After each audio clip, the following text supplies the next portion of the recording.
Kings, Queens, welcome. I'm Michael and this is Ground Up Movement. Here we are at this beautiful spot. I've been waiting to get back down here to this gorge. I've actually read a couple of beautiful presentations from here. This spot, I read a piece called Equilibrium, and over there by that tree, I read this fucking epic piece called 2022 for last year, alchemizing the number 6. And this presentation, long form, is actually like an old idea that I kind of had when I was doing moving on from network marketing, and I wanted to get into development and shit like that. And I was gonna put together a course and add shadow work in there. Now I've touched on shadow work before, and so I think when you're finding guided meditations, first of all, let's talk about guided meditations. I think because I've been out of practice for a while with meditating consistently, and what I've found is when you get back into it, particularly guided meditations, is that the practice of meditating guided journeys and so forth really help resharpen your imagination, because guided meditations push you to picture things in your mind's eye.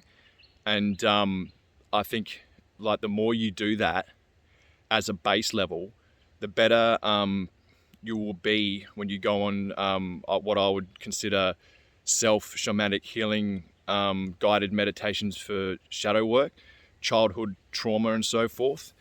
Now, there's plenty of master healers out there, but I've managed to find all of my shit online, and the master healer for me with my shadow work, which I did at a bulk really. I mean, I've continued to do it, and most of it's been childhood trauma since then as well that I've had to deal with. But the bulk of it was a few years ago when I did my 16-week challenge, and I did a bunch of fasting regularly, and used those moments lined up with celestial alignments and shit, and did all my shadow work. But my master healer was Kennith Soares, and his language and the way he describes things and his storytelling just really fucking resonates with me. And I think everyone should have their own healer, but I don't know, at this stage I figure if it worked for me, it's bound to work for other people, and everyone who uses this shit, if you read the comments, they love it. But yeah, I'm gonna share a few of his pieces. But I just thought I'd do the intro down here. We might move along to another spot and do a little bit more talking. I ran into some deer and some kangaroos on the way down here, and might just have a jazz cigarette and a meditation here first. To honor the land. But glad to be back and doing something long form for once. Hope this helps you. So it's pretty trippy, where and who healing can come from, or how you can get it. But hopefully the timing's right for me to release this, because it actually came to me, or the notion to share this information came to me in meditation. Just a few days ago, I was feeling triggered, and I just did my own, breathwork journey and reset that. And I was in the Zen state, and I felt full connected again. And inspiration can come from anywhere. So that's how this has all come about, just by trying to be disciplined again with my meditation and breathwork and stuff like that. And it certainly is activating. So if you haven't considered meditation, Sadhguru is where I started. I went and listened to that the other day, the very first meditation I ever got into, and it's still wicked. It's still a wicked meditation, and that's where I started. Just one meditation guided, day in, day out for fucking ages. And then I was in the zone, and got into it from there. So pick a meditation, start there, whatever it is, and then when you're right, when the timing's right, hopefully synchronicity, you can get into your own shadow work journey, your own healing. I think there's the way that I came across his info, Kennith's info, was I think he was releasing it at the time as I was going through it, so it was synchronistically as he dropped one, like I was ready for it and shit.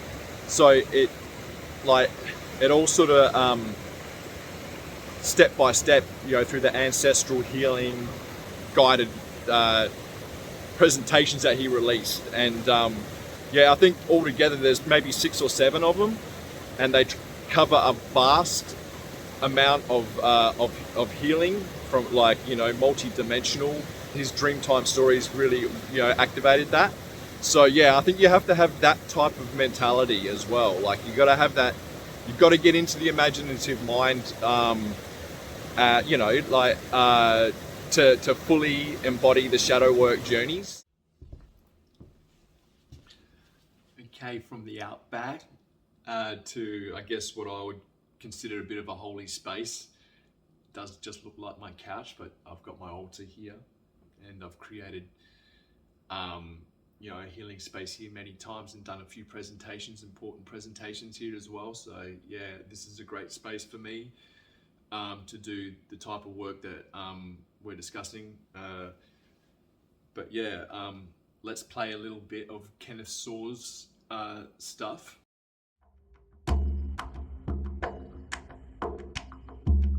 Imagine that the words I share now are yours. I am infused with calm assertiveness, quiet confidence, and balanced strength. I was not born to be someone else. I am here to be me. Everyone else is taken. Today, I choose to activate courage within me. I am in the heart of courage. Courage is within my heart. Yeah, and like, I think it's important to understand that when allowing yourself the space and the time to do this type of healing and to accept this type of language, it's powerful and significant, but it's also cool to understand how story time allows your mind to change brainwave functions, allowing yourself greater access to the subconscious mind and programming, particularly if you can cleanse the vessel and space with innocent intent as much as possible. Yeah, so this is a more feminine presentation. So whether a bloke's voice does it for you, or if there's a girl's voice that does it for you, they're out there. Like, an example for a female who does story time subconscious programming stuff is Jess Sheppard, and she's Aussie. So yeah, I guess I'll just put up a slide of her stuff too. But yeah, so yeah, this is a more feminine based presentation, feminine energy based presentation, and I'm going to go into some more feminine based stuff as well, which might not be for you, but it's just another example. It's a little bit off topic, but this healing, it's so powerful and lasting because it's self-initiated, it's self-loving, and it's at its core subconscious mind reprogramming. And as some would have overstood or understood, it's pretty cool that there's language out there that transcends sexuality and age, and it goes into inner child wound healing and stuff. So yeah, that's why I just thought I'd break it down. So you know, feminine energy, intuition, and you know, the divine feminine healing energy. Where do you find that? You find it in tarot readers online for free. you know, and it's a great way for you to start initiating your self-healing, I guess, or getting access to language and perspectives that you would have never even known were out there, information, activating stuff, caring stuff. And pick a cards are great for a way to sharpen your intuition and intuitively choose the messages that are meant for you. And yeah, that's a cool little journey. Now I'm putting up a presentation now by this reader that I haven't watched in like at least a year, but it's called ROSEOLOGY, and she does a bunch of courses too. All these guys that I'm sharing, they all do courses and stuff. But yeah, she's a bit witchy, and she's got just amazing information. I just don't know where everyone gets all this information from. It's crazy. But yeah, she does at the beginning of all her picker cards. You can either choose by a crystal, or you can choose by sound, by clairaudience. So I'll just play that. I think this is about a 2 or 3 minute presentation, and just as a practice, which one would you choose? On pile 1, I believe, is a howlite pendulum.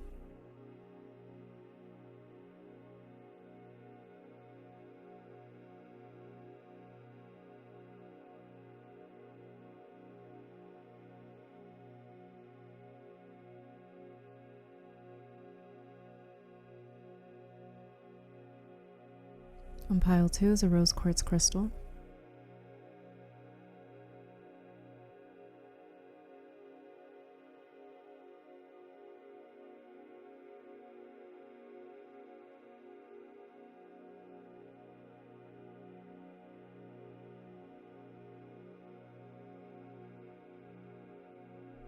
On pile 3 is an amethyst pendulum.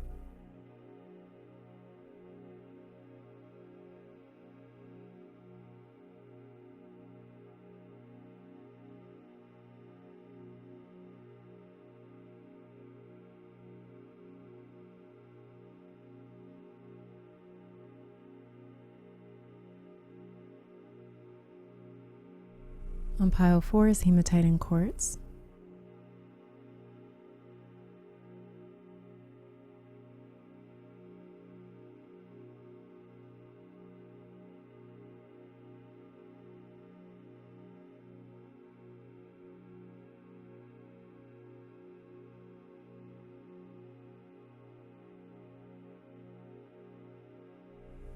On pile 5 is an opalite pendulum.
Yeah, so I chose number 3, but I would have chosen that based on how the light was hitting the card, as well as the sounds, as well as the crystal, and another few other key little things that I picked up on.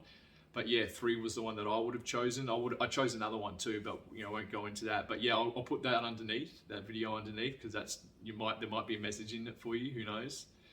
But yeah, moving on. I think I think I've covered everything, and I just thought I'd throw something together. Yeah, might as well finish with my own healing activating language that might help someone out there. I wrote this down this morning, and yeah, so this is my crack at something that you could take into your psyche, and it can be empowering for you.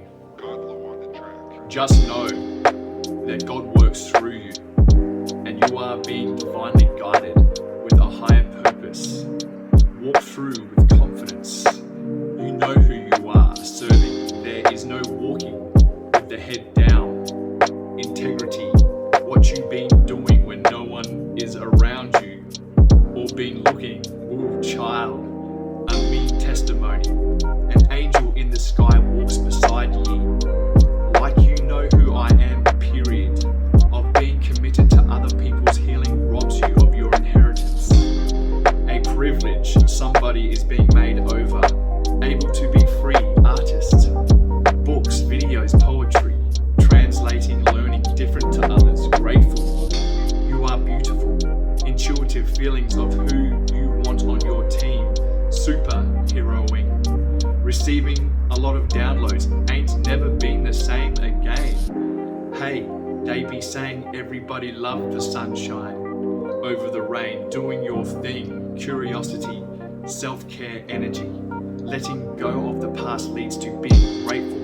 Able to embrace a bright future. Let go of fear. Activate the power, courage and confidence to express yourself.